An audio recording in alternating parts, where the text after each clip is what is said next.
Hey, welcome back. We're gonna make like Alice and take a trip down the rabbit hole today. So let's get to it right after this.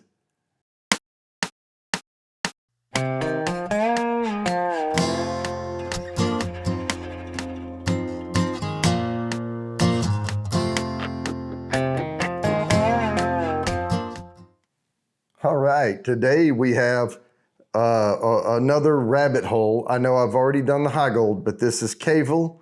Cavehill is distilled and bottled by Rabbit Hole Distillery, and it is a Kentucky straight bourbon whiskey. It is 47.5% ABV, so 95 proof. The mash bill on this is 70% corn, 10% malted wheat, 10% honey malted barley, and 10% malted barley. This is also aged for 3 years. And before we get started on the actual review of it, I will say I have been to Rabbit Hole Distillery and talked to those guys there. And they malt all of their cereal grains. So any of their cereal grains are going to be malted. They also distill at a lower proof and barrel at a lower proof than, say, 125 proof.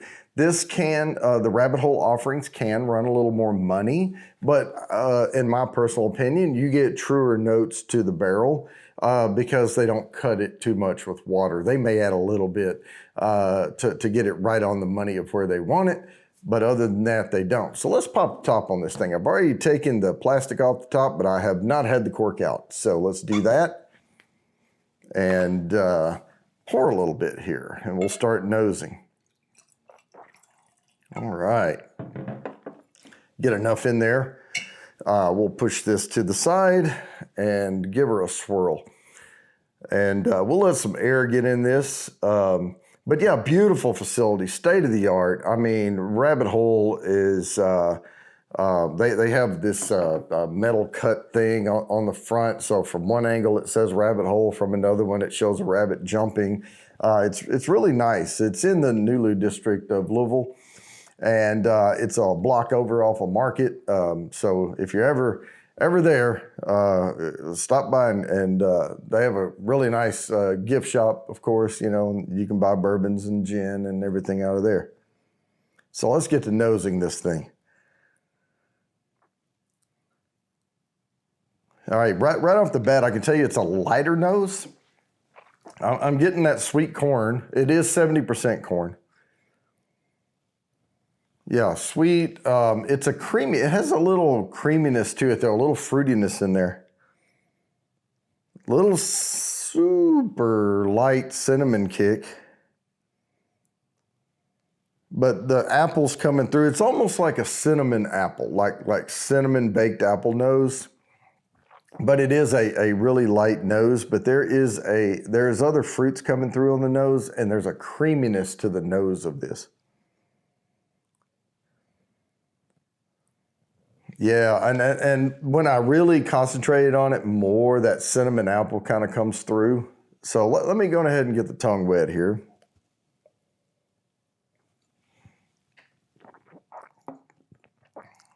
Yeah, ooh wee.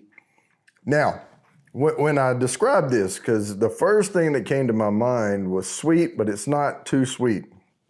There is a sweetness to this. But there is, I don't like to give a lot of notes on that first sip. That's the shocker. Let me get that out of the way. And let me get into this. It is a medium amber. I'm gonna let that settle down on my tongue a little bit and see how these legs are forming. They are forming really well. There's also a nice edge on this through the glass. I've seen better, but that comes from not adding too much water to this bourbon. It gives it a nice edge, even though it's only 3 years in the barrel and a lower ABV. Tends to have a little bit more oils in it. Didn't water it down. So yeah, nice thick trails on this thing. Now, back to the palate. There is a nuttiness coming through on this, but that's those malted grains. You get a lot of grain flavor And malting process, if you don't know, is they put it under the right condition just till it starts to sprout. And right before that happens, they stop that process and then use that grain in the mash, and it brings out a stronger, more robust grain flavor and a little nuttiness on my palate, at least. But I can taste a little toastiness to it. It's like toasted cereal grains.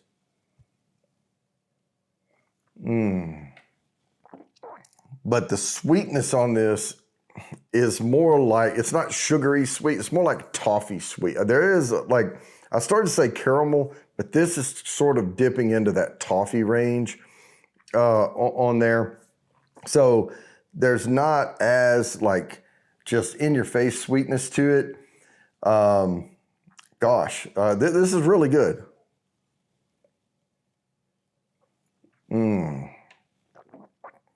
Yeah, there's also, there's a little mandarin kick in there as well. It's coming through. Like I was trying to put my finger on the other maybe fruit notes, and other than apple, and I think it's a little orangey kick, like a little mandarin, but not like straight orange, there's a tip flavor, to a mandarin that makes it a little different than a regular orange, and I think that's where my mind's taking me. We'll see.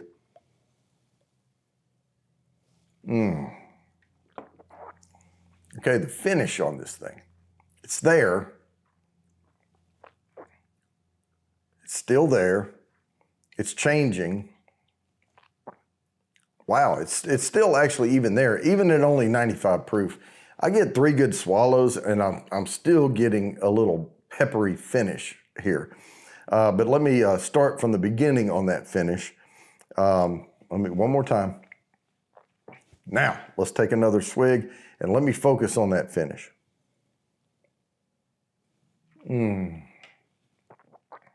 All right. Man, that black pepper, vanilla is coming through, but the black pepper on the finish on this thing is pretty dominant, but there is also hints of like a sweet tobacco flavor, but there's an oakiness back there as well. Now that, I would say, if they're telling the truth, and when I walk through with them, they're like, we distill lower, we do it. I'm getting notes out of this bottle that I tend to get out of more expensive bourbons. Well, higher proof and more expensive, but they're not as prominent here as they would be on some of those higher proof, slow aged, expensive bourbons.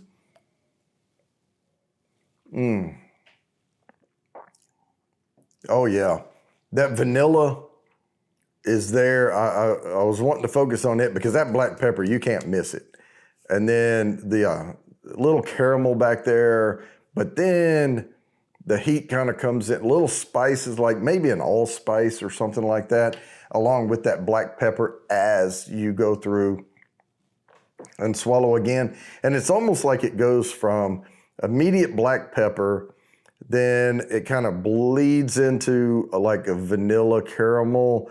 And then as it's doing that, you're getting that sweet tobacco note. But then at the end of it, you're left again with that black pepper and other spices, like maybe the apple pie spices or something like that. Kind of bleeds off on the end there. I would highly recommend this. Now, this is going to be around $60 for the bottle. They do tend to be a little higher priced, even though they are a lower ABV. But like I said, they distill it lower, they barrel it lower, and they bring it to you real close to what they're getting it out of the barrel for. The oils hold up in this, coats the tongue really well. You get those oak notes, even though it's only 3 years in the barrel. So there you have it, guys. I'm going to go ahead and wrap this up, but as always, please like and subscribe, hit the bell down there for notifications, and I promise I'll keep bringing you these videos.